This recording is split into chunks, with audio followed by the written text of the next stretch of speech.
Parental separation or divorce has been linked to a greater risk of psychosomatic problems among the children in the family. But joint custody seems to lessen the problem. That is the findings of a new study that was published today. And our doctor on call, Zorba Paster, joins us from his office in Oregon with more. Hi, Zorba. Hi, Zorba. Hi, great to be here. So tell us about this study. What did it find? Well, this was a study that looked at children who either were under joint custody or single custody. And if we look back a number of years ago, about 20 years ago, only about 1% to 2% of the children in these countries that they looked at were under joint custody, and that has bumped to almost 50% of the kids that are now under joint custody, and one parent and the other parent together. And so what they looked at is they looked at two things: psychosomatic problems, where kids are complaining about things, and then they looked at behavioral problems, truancy, oppositional behavior, having trouble with other kids, and so on. And what they discovered is pretty remarkable. Parents who have joint custody of their children seem to do a better job with the kids. The kids are more likely to talk to one parent or the other.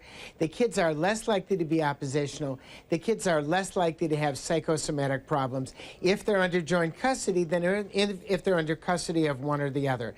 And I think it just shows what this sort of family dynamic is all about. Does the age make a difference? Do older kids adapt better than younger? Well, they looked at teenage kids. So this particular study was pretty much limited to teenage kids. And I think one of the reasons they did that is that teenagers are much more likely to exhibit oppositional behavior that can have serious consequences.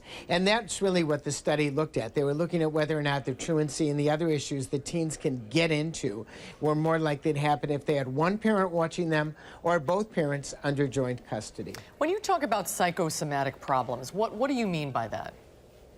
Well, kids who complain that they have problems and go to the doctor, and then when they get to the doctor, they say, well, there's really nothing there. Or they go to the PA or the nurse practitioner and they complain about a number of things. Maybe they've got congestions and colds and allergies.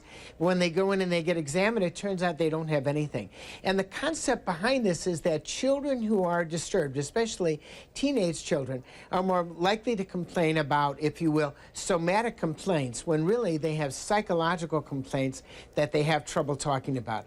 Kids who can talk about stress to someone else simply do better, have less doctor visits, and are more likely to exhibit healthy type behavior. So no matter how much you hate the ex, get along for the kid's sake.